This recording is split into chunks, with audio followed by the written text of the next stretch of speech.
Hello दोस्तों, कैसे हो आप सब। मैं अनिल प्रकाश आपके लिए आपकी प्रकाश रेड्डी चैनल में वेलकम करता हूं। मैं आपके लिए एक मस्ट इम्पोर्टेंट टॉपिक लेके आया हूं, न्यूक्लियस।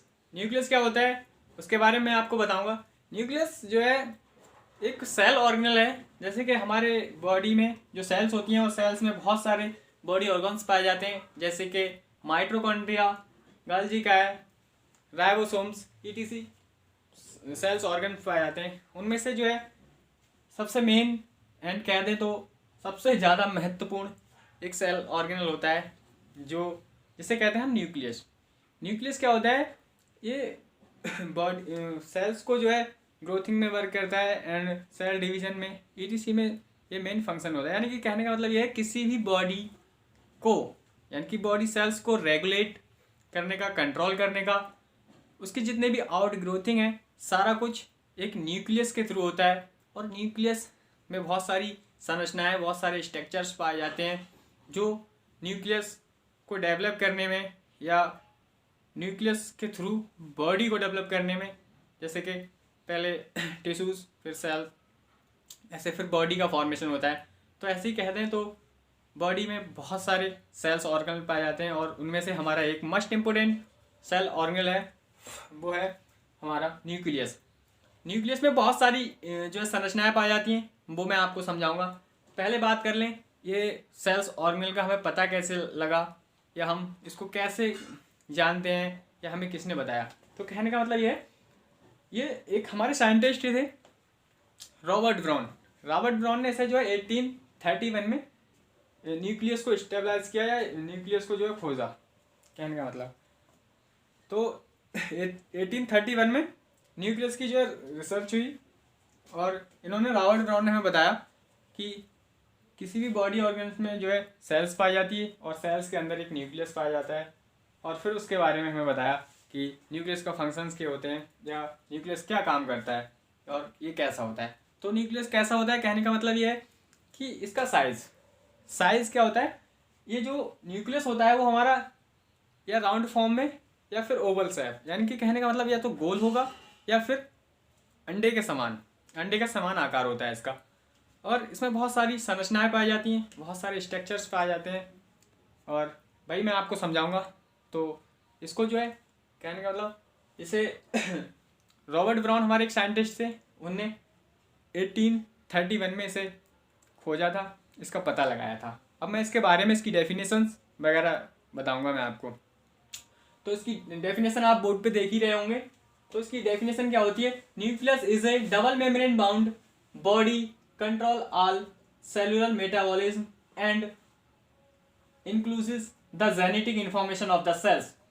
कहने का मतलब यह है, जो न्यूक्लियस होता है वो डबल मेम्ब्रेन बाउंड स्ट्रक्चर होता है। यानी कि कह दें तो ये जो न्यूक्लियस होता है वो डबल मेम्ब्रेन से बना होता है। नंबर बाहर की जो मेम्ब्रेन होती है उसे हम आउटर मेम्ब्रेन कहते हैं, एंड इसके एक अंदर मेम्ब्रेन पाई जाती है उसे हम इनर मेम्ब्रेन कहते हैं। और ये मेम्ब्रेन जो है लिपोप्रोटीन्स की बनी होती है। तो ये जो लिखा है, nucleus is a double membrane bound body controller all cellular metabolism and inside the genetic information of the cells. कहने का मतलब ये है, ये जो न्यूक्लियस होता है वो डबल मेम्ब्रेन बाउंड स्ट्रक्चर होता है, और ये जेनेटिक इंफॉर्मेशन को, मतलब जेनेटिक इंफॉर्मेशन को सेल टू सेल ट्रांसफर करने का वर्क करता है। और बता ही चुके हैं इसकी डिस्कवरी। और ये जो क्या होता है, ये जो न्यूक्लियस होता है इसके बारे में जो बताया, डबल मेम्ब्रेन में आपको शो करके दिखाता हूँ। देखो, ये मतलब होल जो भी है इससे जिससे घिरा होता है, मतलब इसकी जो मेम्ब्रेन होती है उसे हम न्यूक्लियर मेम्ब्रेन कहते हैं, जो इसे एक आवरण या प्रोटेक्शन का वर्क देती है, या प्रोटेक्शन का कार्य करती है। मतलब इसको चारों ओर से घेरने का काम करती है, प्रोटेक्शन प्रोवाइड कराती है, यानी कि ये प्रोटेक्शन प्रोवाइड कराती है इसे। और फिर ये जो न्यूक्लियस मेम्ब्रेन्स होती हैं वो दो होती हैं, मतलब दो लेयर्स से मिलकर बना होता है, तभी इसे हम डबल मेम्ब्रेन बाउंड स्ट्रक्चर कहते हैं। तो डबल मेम्ब्रेन का मतलब ये है कि ये जो होती है ना, ये वाली बाहरी वाली, तो इसे तो हम आउटर मेम्ब्रेन कहते हैं। और इसके अंदर एक ये वाली पाई जाती है, तो इसे हम इनर मेम्ब्रेन कहते हैं। समझ गया ना? न्यूक्लियस मेम्ब्रेन किसे कहते हैं? न्यूक्लियस मेम्ब्रेन दो होती हैं और ये double membrane bound structure show करता है। तो बाहर वाली इसे हम आउटर मेम्ब्रेन कहते हैं, ये वाली इसे हम आउटर मेम्ब्रेन कहते हैं, और इसके अंदर वाली जो है इसे हम इनर मेम्ब्रेन कहते हैं, इसे हम इनर मेम्ब्रेन कहते हैं। अब इसमें जो है कुछ धागे की समान संरचनाएं पाई जाती हैं, जिसे हम क्रोमेटिन या थ्रेड कहते हैं। मतलब एक जो जेनेटिक मटेरियल होता है इसमें ना डीएनए, तो वो क्रोमेटिन्स के रूप में पाया जाता है, यानी कि धागों के रूप में पाया जाता है, थ्रेड लाइक स्ट्रक्चर शो करते हैं। ये जो है ना, ये जो आप देख रहे हैं, ये जो संरचना है ये है क्रोमेटिन। क्रोमेटिन मतलब जेनेटिक मटेरियल। न्यूक्लियस में जेनेटिक मटेरियल पाया जाता है, तो ये जेनेटिक मटेरियल, तो इसे हम क्रोमेटिन कहते हैं। अब इसमें न्यूक्लियोप्लाज्म होता है। तो न्यूक्लियोप्लाज्म क्या होता है? न्यूक्लियोप्लाज्म जो होता है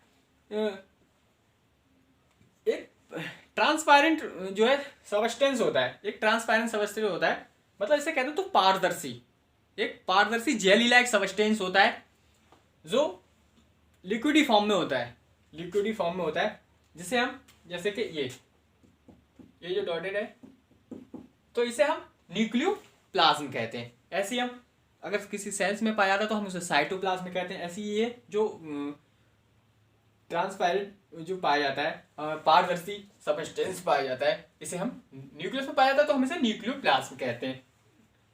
अब न्यूक्लियोप्लाज्म कहते हैं, और इसमें एक संरचना और भी पाई जाती है, एक संरचना और भी पाई जाती है, जिसे हम मतलब एक छोटी सी संरचना पाई जाती है, इसे हम क्या कहते हैं? इसे हम कहते हैं न्यूक्लियोलस। इसे हम क्या कहते हैं? न्यूक्लियोलस। इसे हम कहते हैं न्यूक्लियोलस, न्यूक्लियोलस।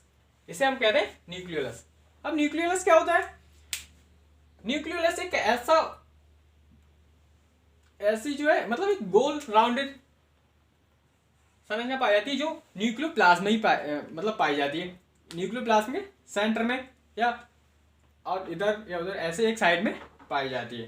तो ये क्या होता है? ये आरएनए का फॉर्मेशन करता है, ये आरएनए से का फॉर्मेशन करता है, ये थ्रेडों के साथ मिलकर आरएनए का फॉर्मेशन करता है, आरएनए एंड प्रोटीन्स का फॉर्मेशन करता है, और आरएनए और प्रोटीन्स का फॉर्मेशन करके फिर क्या करता है? फिर ये राइबोसोम्स बनाता है, फिर ये राइबोसोम्स बनाता है, और ये राइबोसोम्स जो है हमारे एंडोप्लाज्मिक रेटिकुलम से जाके अटैच्ड होते हैं, और अटैच होने के बाद ये राइबोसोम्स प्रोटीन्स बनाते हैं, और प्रोटीन्स बना के बॉडी फॉर्मेशन में पार्टिसिपेट करते हैं। जैसे कि ये और इसके ये जो बॉडी मतलब इसकी जो आवरण होता है जिसे हम न्यूक्लियस मेम्ब्रेन कहते हैं, ये न्यूक्लियस मेम्ब्रेन एंडोप्लाज्मिक रेटिकुलम से जुड़ी होती है।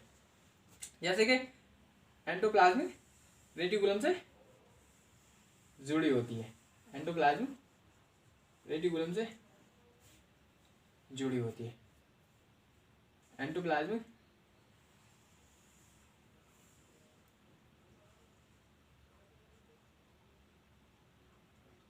एंडोप्लाज्मिक रेटिकुलम से जुड़ी होती है। अब ये एंडोप्लाज्मिक रेटिकुलम कौन से वाले होते हैं? ये जो है रफ एंडोप्लाज्मिक रेटिकुलम होते हैं, ये रफ एंडोप्लाज्मिक रेटिकुलम होते हैं, और इन रफ एंडोप्लाज्मिक रेटिकुलम पर राइबोसोम्स प्रेजेंट होते हैं। कौन प्रेजेंट होता है? राइबोसोम्स प्रेजेंट होते हैं, और यही राइबोसोम्स जो है प्रोटीन सिंथेसिस में वर्क करते हैं।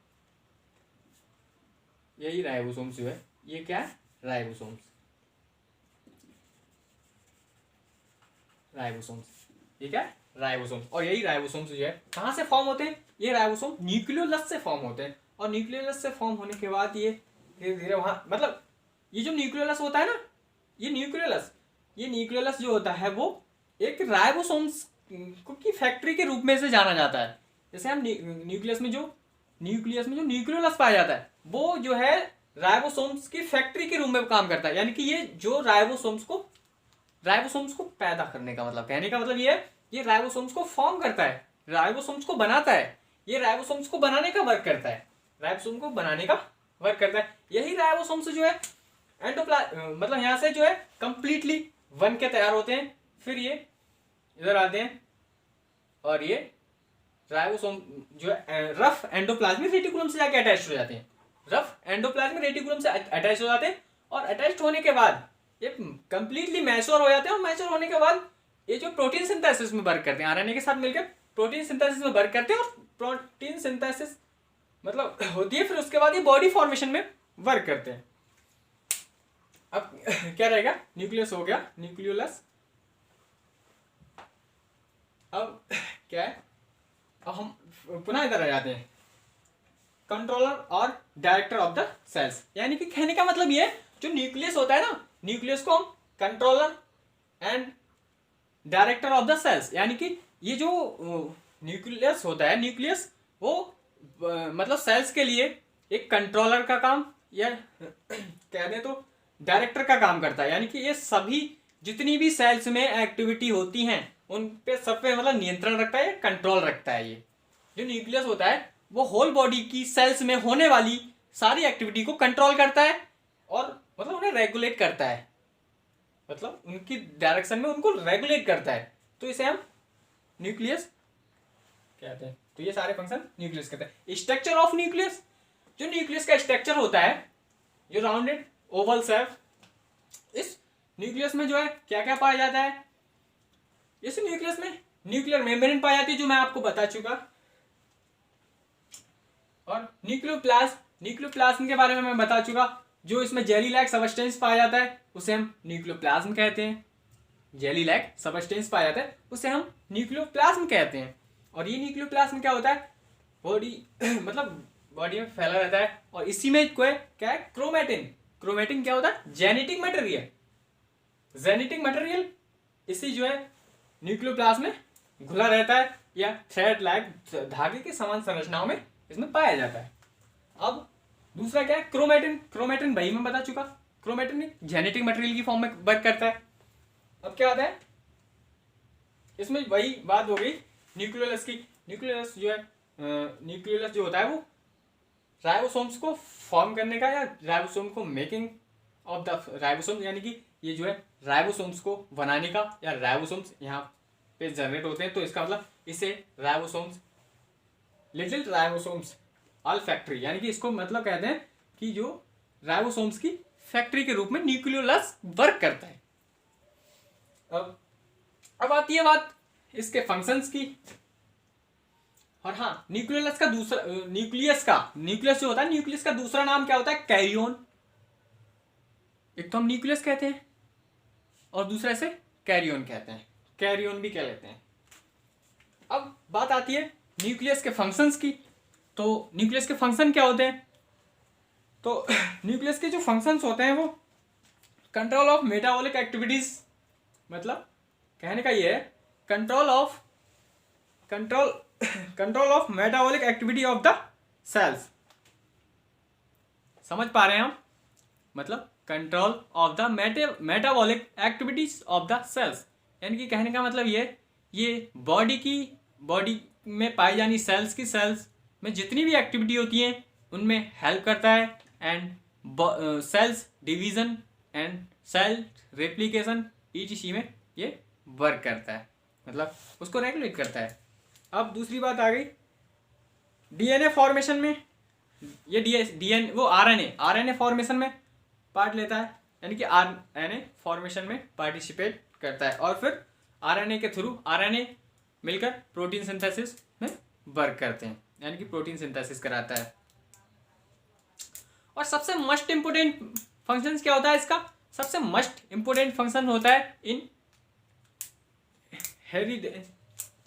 इनहेरिटेंस, यानी कि आनुवांशिकता का जो होती है आनुवांशिकता। तो ये आनुवांशिक कैरेक्टर को एक जनरेशन से दूसरी जनरेशन में पहुंचाने का वर्क करता है। सबसे मस्ट इंपोर्टेंट पार्ट क्या होता है कि ये जो है सेल डिवीजन के टाइम एक जनरेशन के कैरेक्टर दूसरे जनरेशन में पहुंचाने का वर्क करता है, सबसे मस्ट इंपोर्टेंट पॉइंट इसका। और ये जो है सेल डिवीजन क्या होता है,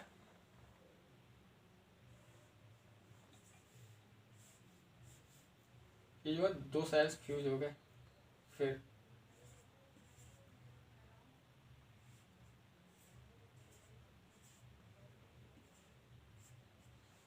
ये सेल्स डिवीजन होती है। और सेल्स डिवीजन में क्या करता है ये जेनेटिक मटेरियल, जो जेनेटिक मटेरियल होता है, जेनेटिक मटेरियल उसको ट्रांसफर करने का काम करता है। ये जेनेटिक मटेरियल को ट्रांसफर करने का काम करता है। तो ये था दोस्तों, ये था आज का टॉपिक। और मैं अपने सभी दोस्तों को जो है कहना चाहूँगा कि अगर किसी भी दोस्त को मेरे ये लगता है कि मुझे किसी भी टॉपिक में डाउट है और मैं इस टॉपिक में हेल्प चाहिए मुझे, तो वो मुझसे कांटेक्ट कर सकता है विद जो इनबॉक्स में मैसेज कर सकता है। मैं फेसबुक, इंस्टाग्राम और ट्विटर ETC पे जो है अवेलेबल हूँ। कहीं पर भी आके मुझे कांटेक्ट कर सकता है और बता सकता है कि आप इस टॉपिक में मुझे जो है हेल्प चाहिए और आप इस टॉपिक पे वीडियो बनाएं, तो मैं ऑफकोर्स बनाऊंगा। Thanks for watching you, thank you.